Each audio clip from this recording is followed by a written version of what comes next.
Are you a business owner who's looking to sell your online business? Or maybe you have a profitable website that you're looking to see how much it's actually worth. Today in this video, I'm gonna walk you through the entire process of selling an online business, from preparing for the sale to maximizing your payout. And trust me, you'll wanna stick around for the entire video because I'll share some free resources you won't wanna miss. Over the years, I've been fortunate to help sell more than $120 million worth of online businesses.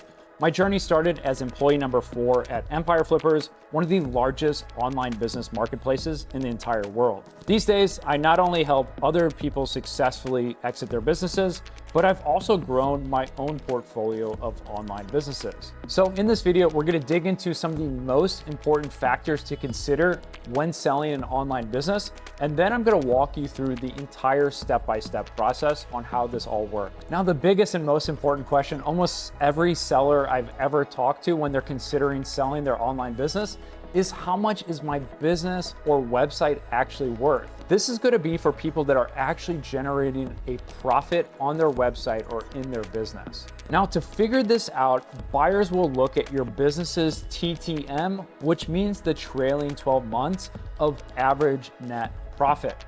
Then they'll essentially be assessing your business's risk level to determine a valuation multiple. So there's two very important numbers that you need to figure out when determining how much your business is worth.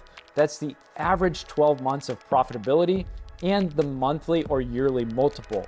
And let me dig into how to actually do this. So for an easy example, if your business is making on average over the past 12 months, $10,000 in profit every single month for 12 months in a row, your business would likely be worth anywhere from $300,000 all the way up to $600,000. And that's based on a 30x monthly multiple or a 60x monthly multiple. The multiples are the areas that are essentially going to come down to is how risky is your business. The higher the risk, the lower the multiple. The bigger of a moat that you have around the business is the higher multiple you're going to have when selling a business. So for example, if you're selling a business that's 3 months old, selling a fad like fidget spinners, that business is going to be a lot less valuable than a business that's been around for 10 years, has monthly recurring customers, and every single year it's growing in an industry that doesn't show any steep declines. So once you've calculated your valuation, it's really important to understand the difference between your business's list price and the actual selling price, and then also any commissions that are going to come into play. Generally, businesses sell for around 80 to 90% of the list price.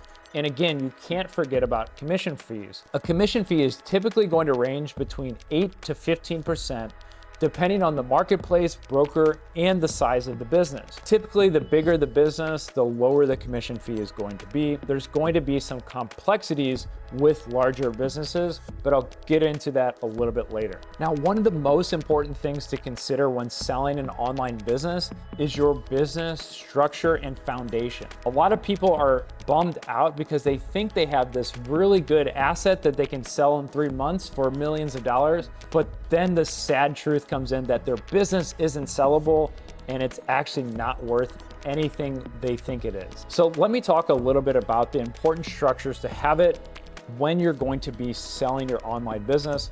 And a few things to actually consider is, one, you need to have organized financials. As I mentioned earlier, your books need to be clean and accurate. You need to have a profit and loss statement, and it needs to be easy for a buyer to see what is the cost to run the business and maintain it, and what is the profitability of the business. If this isn't easy or accurate, essentially it's going to be very difficult to sell your business or even come up with an accurate valuation. The next important thing that you need to consider is you need to put on the lens of a buyer. Essentially, your business is going to have more buyers if it can be run from anywhere in the world, it has everything easily documented, and you're not working on the business, meaning that you have a team of people in place, whether that's VAs, contractors, or employees in place that will come over with the sale. Most people who buy million-dollar businesses, they aren't wanting to buy a job, so the business needs to be structured in a way that they can buy it and maintain it for that cash flow without having to spend so much time operating the day-to-day processes. So these are just a few things you need to consider when actually going through the exit planning. I actually have a list of about a dozen important other things to consider, but more details on how you can access that list later. If you want to actually increase the value of your business during an exit, here are the three most important factors to consider on how you can get sometimes even double the value of your business in an exit. So the number one thing is to increase revenue. Focus on scaling your business and making your business more profitable. And again, a lot of people just focus on making more money, but sometimes cutting unnecessary expenses out of the business can also increase that profitability. Sometimes it's easier to cut $2,000 in expenses than it is to grow that in profit. You want to go through again and make sure your books are clean and you understand what is going to be essential for a buyer to actually run and maintain and grow the business in the future. The second most important thing to consider is the risk reduction of a business for a new buyer. You want to diversify your revenue streams and reduce the dependency on a single platform or client. For example, a business that's only monetized through affiliate revenue is going to be a little bit risky than a business that has affiliate revenue, ad revenue, and also monthly recurring customers through digital products. So you can see how having a diversity of monetization methods and income streams is going to reduce the risk of your overall business. The next thing about a business that can be a little bit harder to understand is the time aspect. Having an extra year of financial data of year-over-year growth is going to do a lot for making your business more appealing and more valuable. A 5 to 10 year business that has year-over-year growth is going to be a lot more valuable than a business that's been around for 3 or 6 months. And guys, if you learned something new there, you're going to love this next part. I've partnered up with Amazon's Audible to give you a free copy of my #1 best-selling book, Global Career: How to Work Anywhere and Travel Forever. Global Career has been featured in prestigious publications like Forbes, CNBC, Entrepreneur Magazine, and even Lonely Planet. And with over 500 positive reviews, this book has helped hundreds of thousands earn from anywhere. To get your free copy and start a 30-day free trial of Audible, all you have to do is visit globalcareerbook.com/audio today, or just scan the QR code on the screen here. So now that you understand some of those important aspects, let's go ahead and move on to the actual selling process. The first stage in exit planning and preparing your business for sale is kind of what we touched on earlier. This process can take around 3 to 6 months, and essentially this is getting your business ready and in shape to make it more sellable for buyers, making it more appealing, getting all those documentations in order, getting your books organized, and then making sure that you're maximizing profit and reducing expenses over the next 3 to 6 months. So that way, when you're going to actually list your business for sale, it's going to be a lot more appealing to buyers. The next first step, once you've done all of those details, is getting a more accurate valuation. Getting an initial valuation is going to essentially take about 10 or 15 minutes, and I'll leave a link below on how you can actually get your business valued for free today. But if you want to get a more detailed, accurate valuation where they're looking at your P&L, going through your books, checking all your expenses, this can take anywhere from 3 to 4 weeks. And this is going to be usually a stage when you're ready to sell and you know you want to list your business for sale depending on that initial valuation.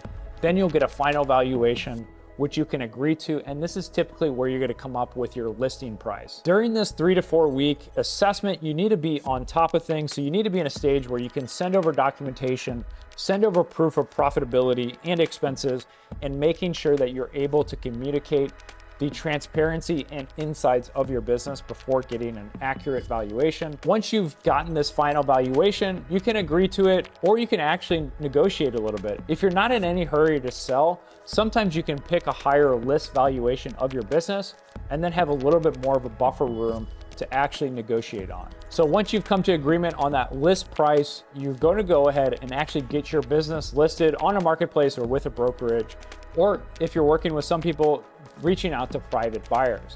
Typically, this stage is going to vary dependent on the size of the business. And just think about it. There's a lot more people who have $100,000 to buy a business than have $10 million to buy a business.